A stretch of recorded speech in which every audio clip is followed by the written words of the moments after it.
samosir tadi adalah apa jawabannya, melindungi objek-objek vital ya di Provinsi Riau. Tugas kepolisian, apakah tuah dan marwah itu objek vital? Tak terlihat,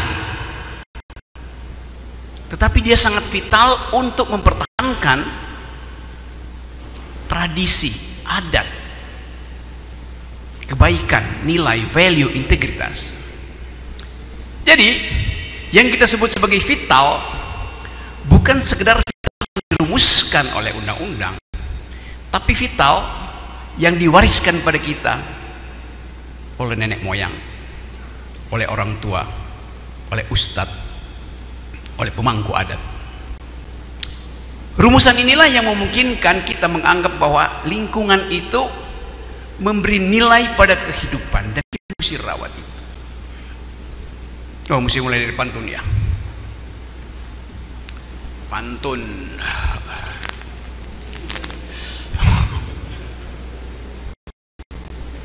Oke, cuma cari akal dulu ya.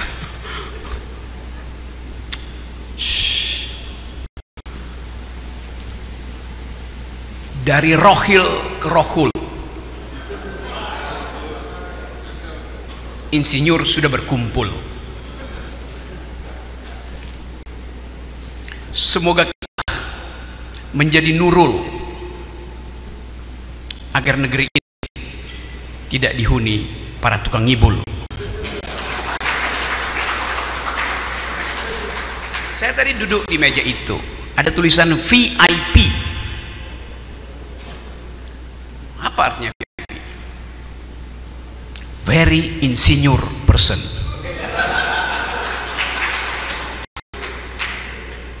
Apa artinya very insinyur person? Artinya orang yang memakai akal dan memakai hati sehingga bisa menumbuhkan harapan. Itu artinya insinyur. Very insinyur person. Karena ada insinyur yang tidak very, adanya di Solo.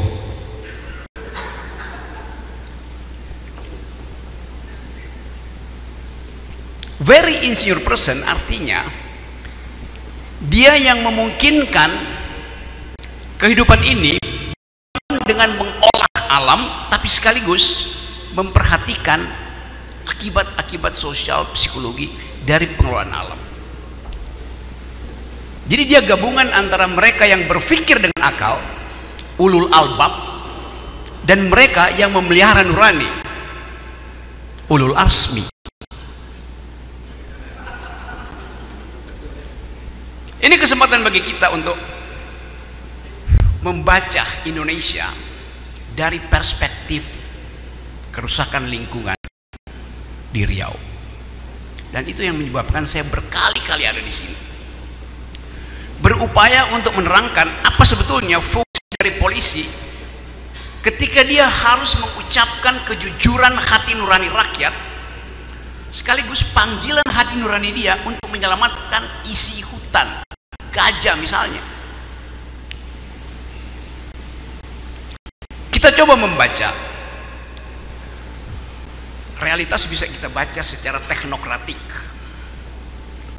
realitas bisa kita rumuskan secara akademis, tapi kehidupan bergerak. Insinyur membaca benda mati, tapi keinsinyuran harus membaca impact dari pembangunan. Saya bedain antara insinyur dan keinsinyuran. Keinsinyuran itu ada di dalam himne PII tadi, kemanusiaan bagi seluruh semesta. Saya coba dengar tadi, teksnya begitu kan? Kemanusiaan bagi seluruh semesta, humanity for all kind of nature. Kita coba melihat apa sebetulnya yang terjadi pada kalangan insinyur sehingga negeri ini seolah-olah hanya diingat berdasarkan jumlah jalan tol yang dibangun oleh Presiden Jokowi.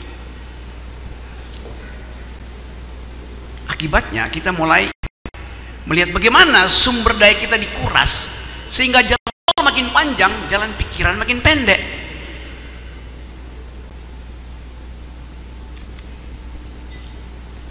Karena cara kita merumuskan apa itu pengetahuan sangat terbatas hari-hari ini.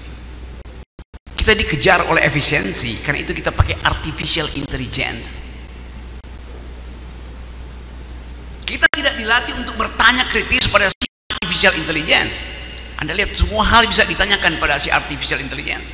Tapi sekaligus AI ini membaca kondisi IQ nasional kita hanya dengan memperhatikan apa yang kalian tanyakan, apa yang masyarakat Indonesia tanyakan, apa yang netizen tanyakan pada artificial intelligence. Yang ditanyakan hal-hal dangkal, sepele. Maka satu waktu para pemilik artificial intelligence akan merumuskan Indonesia itu adalah kumpulan orang yang tidak bisa berpikir kritis karena sekedar bertanya hal-hal yang dangkal. Apa penyebab Pak Jokowi penuh bercak ditanya pada artificial intelligence? Kenapa nggak bertanya apakah di ruangan ini ada sungai atau tidak? Insinyur akan jawab tidak ada sungai di sini. Tapi seorang insinyur yang paham tentang environmental ethics, dia akan bilang 1, 2, 3, 4, 5, 6, 7, 8, 9 ada 10, 11 ada 11 sungai di sini. Karena ada yang hidup, yang tumbuh, artinya ada H2O di situ. Sungai adalah produsen H2O. Sungai Siak mengalir secara horizontal, tapi di dalam ada sungai vertikal yang naik dari akar, dipaksa oleh matahari, terjadi fotosintesis, ada hijau daun yang disimpan, ada oksigen yang diproduksi, ada karbon yang bisa di-trade. Setiap tumbuhan di dalamnya ada kapiler. Kapiler itu adalah sungai vertikal. Jadi konsep sungai itu kita tafsirkan di dalam kondisi ekologi. Kita sebut bahwa di ruangan ini ada sungai. Sesuatu yang ajaib dalam pikiran kita. Tapi begitulah yang sekarang berkembang dalam pengetahuan.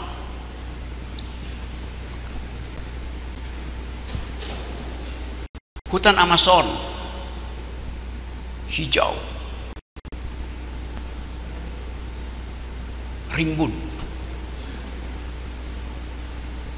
Kalau misalnya di hutan Amazon ada sebatang pohon yang tumbang,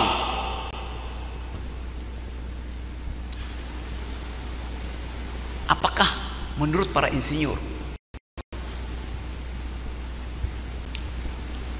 ada bunyi di hutan itu? Kalau di hutan Amazon detik ini ada pohon yang tumbang, apakah ada bunyi? Siapa yang mau jawab? Sampai kita diskusi kecil.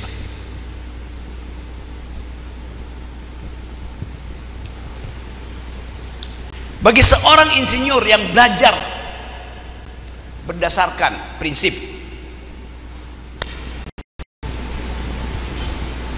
empirisisme, dia mesti jawab dengan tegas, tidak ada bunyi di situ. Kenapa? Tidak merekam bunyi. Bahkan tak ada orang di hutan Amazon. Jadi bunyi itu apa gunanya kalau nggak ada orang yang mendengar? Seorang empirisis, dia akan bilang there is no sound, tidak ada bunyi sama sekali. Tapi bagi seorang insinyur yang paham tentang ekologi, dia pasti akan bilang bukan sekedar bunyi yang ada di situ, tapi juga kerusakan tanaman karena sebatang pohon tumbang. Artinya dia memakai rasionalitasnya untuk mengatakan bahwa setiap tumbangnya pohon pasti ada bunyi, karena bunyi adalah gesekan dua benda padat dan menghasilkan tumbang. Teorinya begitu kan? Tapi lebih dari sekedar menjelaskan konsep itu secara teknis, seorang insinyur akan mengatakan pasti pohon raksasa tumbang di hutan Amazon, pasti ada pohon-pohon kecil yang juga ikut patah. Sebagai deskripsi aja. Kalau saya lanjutkan pertanyaannya, kalau pohon itu memang sudah waktu tumbang, tak perlu Anda sesali. Tapi kalau pohon itu belum waktunya tumbang, lalu digergaji oleh manusia di Amazon, itu ada problem lingkungan di situ. Pohon yang tumbang di hutan Amazon karena usianya udah rapuh, oleh alam diatur sedemikian rupa sehingga tumbangnya pohon itu akarnya tercerabut, kanopinya jatuh ke bumi, sinar matahari masuk ke akar itu dan menumbuhkan tunas baru. Akibatnya hutan itu subur kembali karena alam mengatur siklus konservasi dirinya sendiri. Tadinya tunas itu nggak bisa tumbuh karena terlalu rimbun kanopinya, matahari nggak bisa buat fotosintesis. Oleh alam diatur supaya pohon itu harus tumbang supaya tunas-tunas baru itu kena sinar matahari dan tumbuh kembali. Logika alam semesta begitu. Tapi kalau dia ditebang oleh manusia untuk kepentingan industri, tidak ada yang akan tumbuh di situ.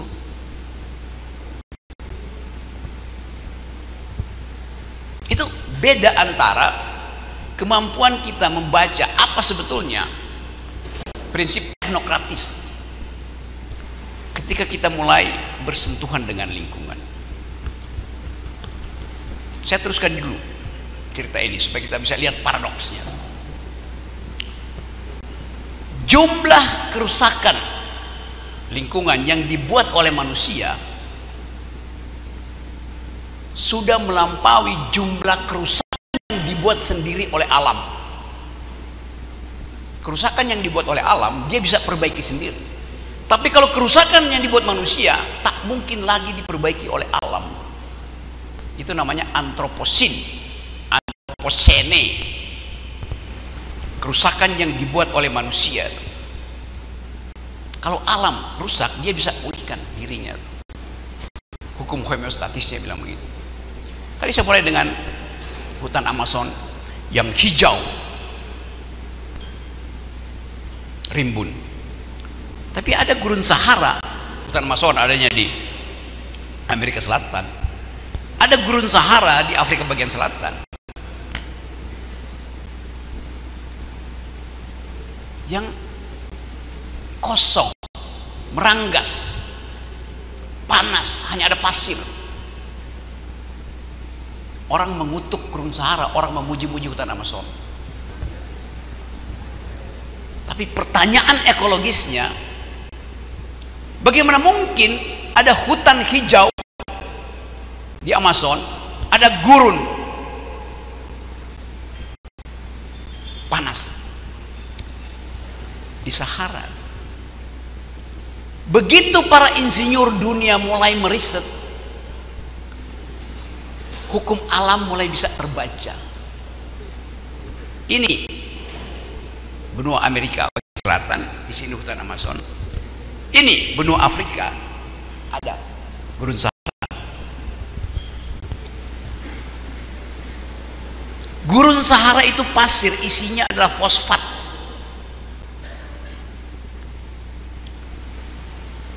Panas matahari di gurun Sahara menyebabkan gurun itu menguapkan fosfat. Di dalam satu kali rotasi bumi, fosfat itu mengikuti rotasi bumi dan dalam 70 jam tiba di hutan Amazon sebagai pupuk alam. Jadi hutan Amazon dipupuk oleh gurun Sahara.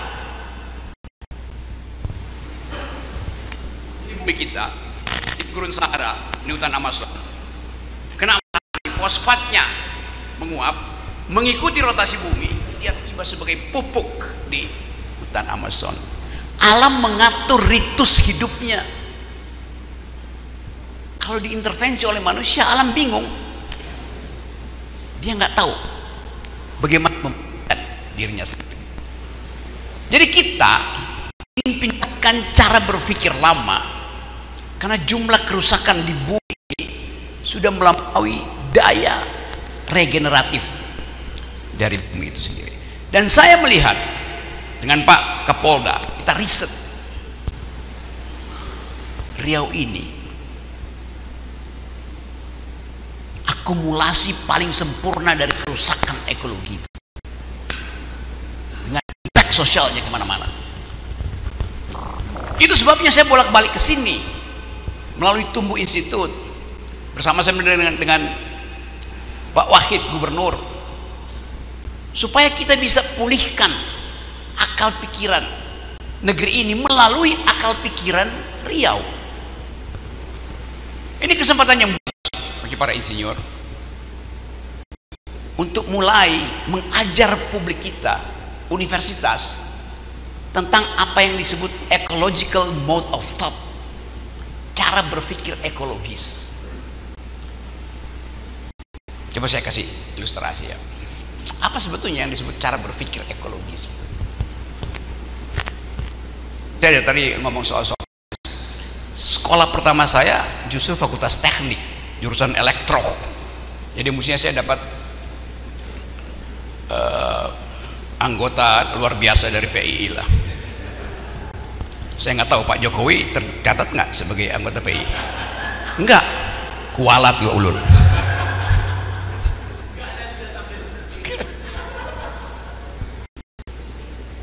Sampai sekarang saya masih baca matematik, fisika segala macam. Itu kebutuhan kuriositas saya mengenali alam ini. Wah, saya ngomong politik, ngomong ekonomi, hubungan internasional, filsafat, ya itu hobi kecil aja tuh. Hobi utama saya tetap membaca matematika, membaca fisika. Saya ulangi. Apa yang disebut cara berpikir ekologis? Seandainya ketua PII kita ini Dr. Ulul ingin melakukan studi postdoktoral, misalnya dia sudah mendaftar ke Amsterdam, Universitas Amsterdam, proposal, saya Ulul Asmi ingin memperkaya pengetahuan saya tentang lingkungan, karena itu saya mendaftar postdoktoral di Universiteit Amsterdam. Dia tulis proposalnya sekarang, terus dia kirim ke rektor Universitas Amsterdam. Oke.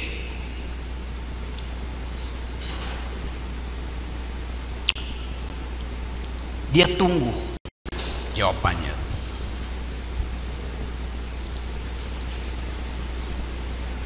Tadi waktu dia lagi menulis proposal itu, ada nyamuk di tangan kirinya.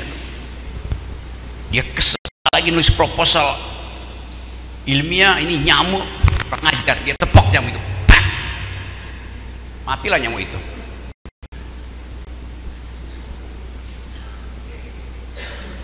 Peristiwa matinya nyamuk di ruangan ini,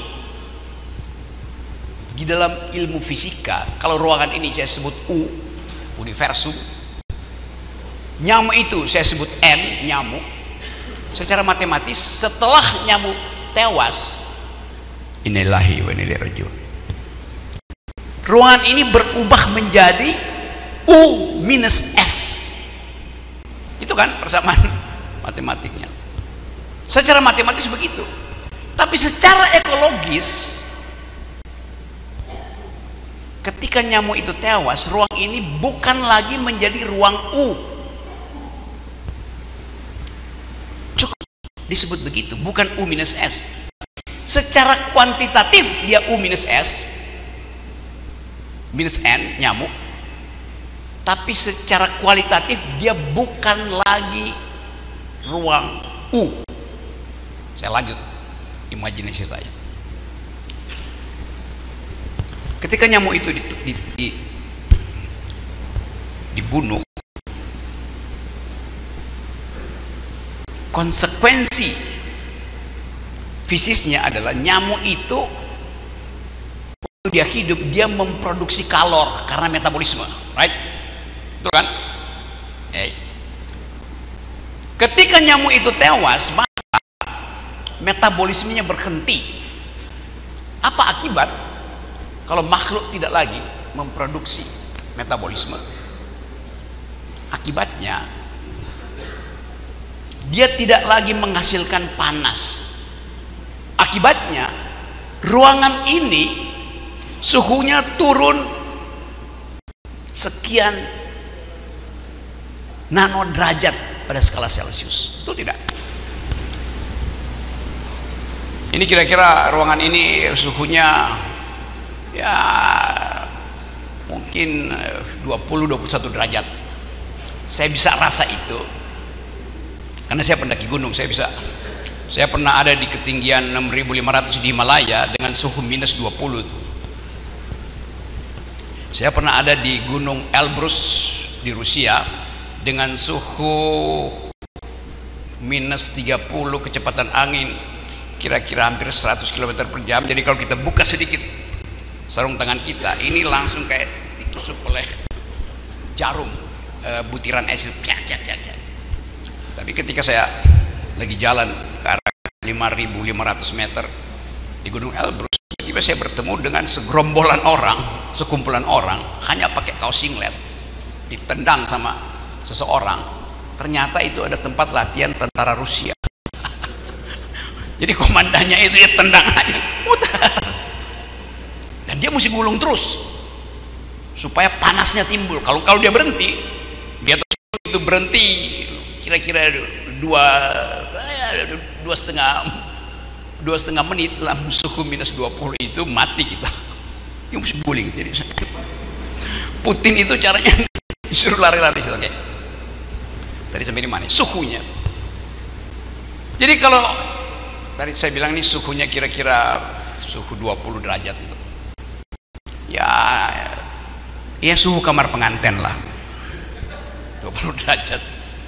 Sebelum kegiatan kepengantinan dimulai dia 20 derajat. Setelah aktivitas bermalam pengantin pasti suhu tubuh para pengantin itu naik. Tadi saya mulai dengan ilustrasi tadi. Nyamuk yang tewas itu menyebabkan suhu ruangan ini turun. Oke, logikanya dapat ya? Kita biasanya pergi ke toilet di dalam suhu 20. Dalam suhu 20, 2-3 orang pergi ke toilet. Tanpa sadar sekarang lebih banyak orang pergi ke toilet karena suhunya makin tinggi. Jadi ada relasi kausalitas arti antara tewasnya nyamuk dan makin banyak orang pergi ke toilet. Dapat logikanya ya? Oke. Ini modeling di dalam kepala. Reservoir dari toilet ini terhubung dengan Sungai Siak. Akibat sering pergi kencing, permukaan Sungai Siak naik 0,0000 sekian mikrometer. Logis tidak? Yes.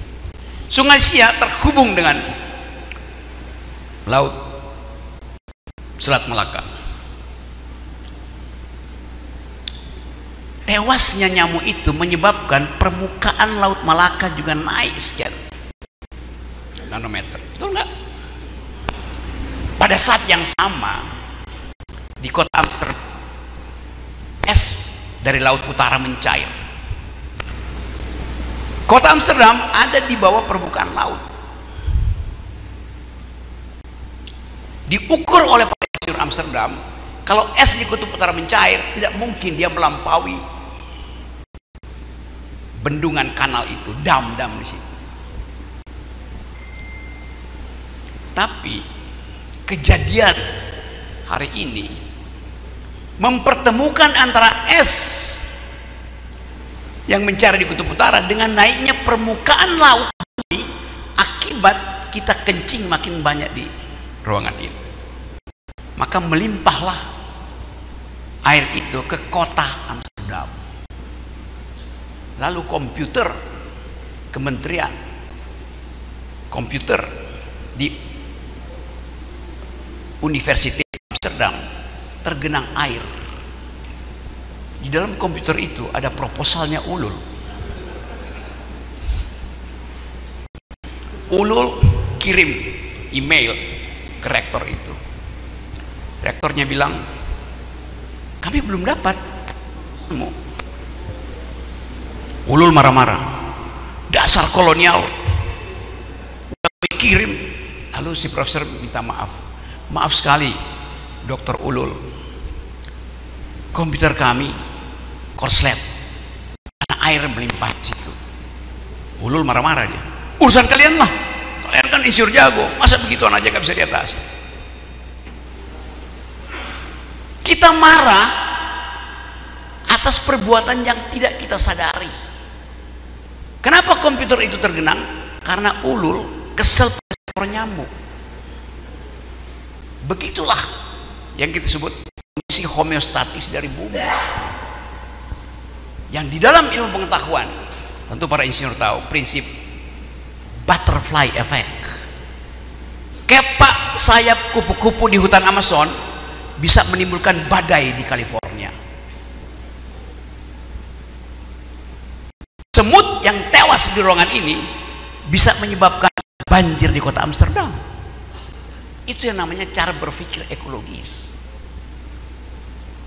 Gangguan keamanan kecil di Pekanbaru bisa menimbulkan isu politik di Jakarta. Jadi kita melihat peristiwa itu di dalam interkonektivitas. Insinyur terlatih untuk membaca kausalitas, terlatih untuk membaca interkonektivitas. Jadi ini adalah peristiwa akademis. Kaum insinyur berkumpul untuk mulai menghasilkan cara berpikir baru, itu cara berpikir ekologis. Saya senang di sini karena kalau di Jakarta saya malas tuh ngomong politik terus menerus tuh. Dan orang manggut-manggut aja, bahkan saya bohongin mereka manggut-manggut aja. Kita ingin ada percakapan argumentatif karena isu lingkungan menjadi isu dunia. Kalau saya pergi ceramah, kasih kuliah di luar. Satu waktu saya kasih kuliah di Warsawa di Polandia. Ada mahasiswa angkat tangan. Kami tahu di Indonesia kata kunci dari penyelamatan lingkungan adalah hilirisasi, energi terbarukan, perlu hilirisasi, kasih nilai tambah di situ. Saya bilang ya benar. Mereka anak-anak muda Eropa ini justru mempersoalkan masalah dunia ini bukan hilirisasi, tapi apa yang terjadi di hulu. Sangat mungkin di hilir itu energinya bersih, diberi tambah, tapi pertanyaannya, apakah energi bersih di hilir itu dihasilkan oleh politik energi yang bersih di hulu? Bagaimana kalau di hulu itu mineral industri hanya dikuasai oleh 4 pemain yang kita sebut oligarki? Tidak ada kompetisi bebas sehingga monopoli. Itu yang terjadi di Riau. Oligarki memonopoli Tesonilo dengan akibat gajah itu mencari perlindungan pada Kapolda. That's the logical point of view itu. Pak Prabowo presiden bikin gugus tugas itu, tapi problem lokal bisa berbeda-beda solusinya tuh. Saya mau terangkan itu sebagai satu kesatuan berpikir, cara berpikir yang utuh. Karena itu sangat benar kalau Pak Kapolda mengajukan dalil ekologis selain dalil antropologis. Secara antropologis, masyarakat yang menghuni Taman Nasional itu punya hak untuk mempertahankan hidup sebagai makhluk. Tapi gajah juga sama kedudukannya, dia juga hendak mempertahankan hidupnya tuh. Dilema ini mesti diselesaikan oleh seorang politisi, karena politik artinya mendistribusikan keadilan. Nah, para politisi kita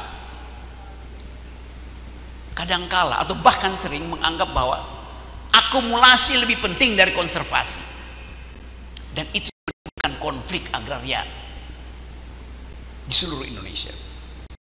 Tentu saja rakyat menginginkan ada mitigasi yang memungkinkan mereka bertahan hidup, tetapi pada saat mitigasi itu sedang dinegosiasikan antara pengusaha, pejabat lokal, dan kementerian di Jakarta, pada saat yang sama si gajah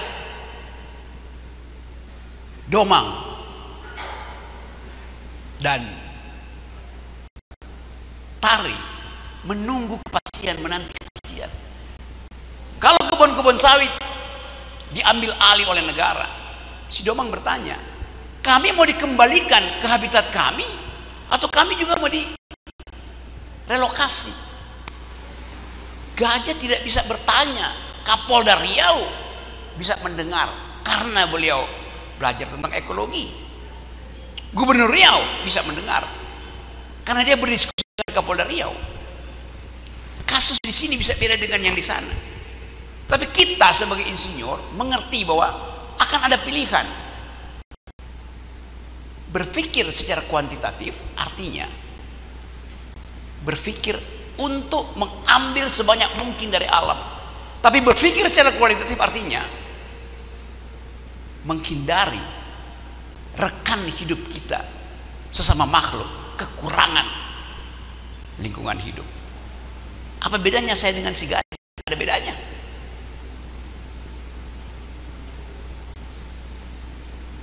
Bangkai gajah itu bangkai saya, bangkai teman-teman, setelah 1 minggu terurai menjadi mineral juga. Sama-sama kita sebenarnya akan jadi biomasa begitu kita tewas, jadi cacing segala macam. Status ini yang hendak kita pastikan. Saya berutang pada seekor, atau yang bilang seekor, pada 4 sosok yak. Yak itu adalah binatang, pernah tahu yak itu? Binatang endemi di pegunungan Himalaya. Satu waktu saya naik gunung Himalaya bersama teman saya Robert, yang juga bolak-balik ke sini untuk menerangkan apa yang dimaksud dengan ekosipasi, yaitu partisipasi untuk menghargai lingkungan. Saya jalan ke Himalaya, kira-kira di ketinggian 5.500 meter. Kita salah perencanaan itu, tidak dapat lagi tempat berteduh, maka kita mesti cari istirahat karena suhu udah masuk -16 gitu. Persediaan makanan mulai berkurang tuh. Tapi kita berupaya untuk tidak panik.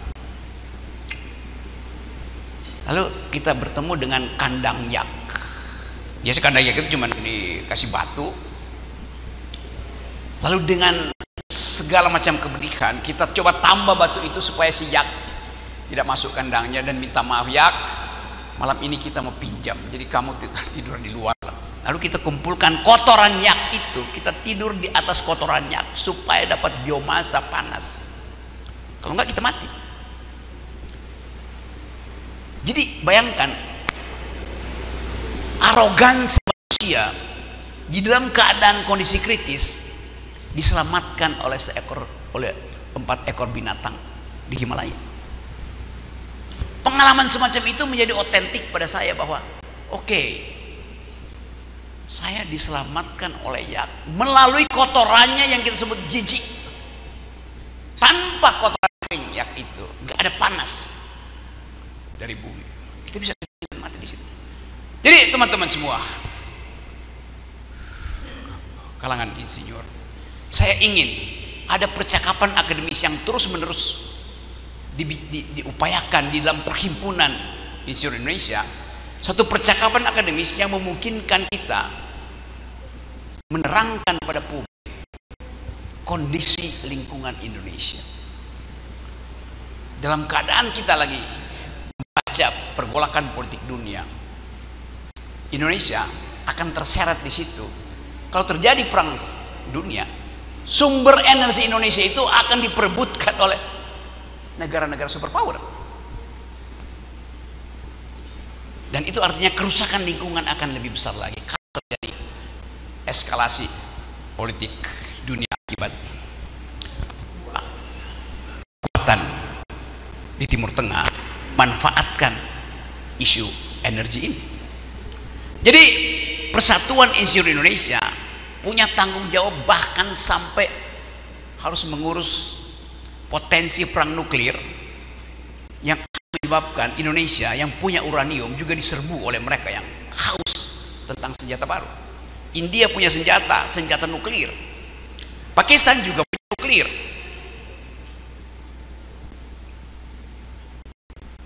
Krisis di Asia Selatan bisa menimbulkan pengungsian besar-besaran.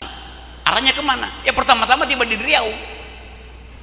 Polisi mulai berpikir apa yang mesti diselamatkan, dijaga sebagai aset nasional. Kalau jumlah pengungsi akibat potensi perang India Pakistan itu turun lewat Asia Selatan, mampir di Thailand, dididik oleh agen-agen teroris di Thailand, diselundupkan ke Malaysia, tiba di Pekanbaru. Begitu ekologi politik juga bekerja. Jadi sekali lagi saya senang di sini karena kita bisa bercakap-cakap sebagai sesama akademisi dengan kapasitas untuk memikirkan the next generation. Kesempatan ini kesempatan yang sangat berharga dan saya akan balik ke sini lagi untuk terus mengingatkan bahwa biarkan IKN jadi ibu kota negara, biarkan Jakarta jadi ibu kota politik, biarkan Surabaya jadi kota bisnis, tapi saya ingin Pekanbaru kota lingkungan.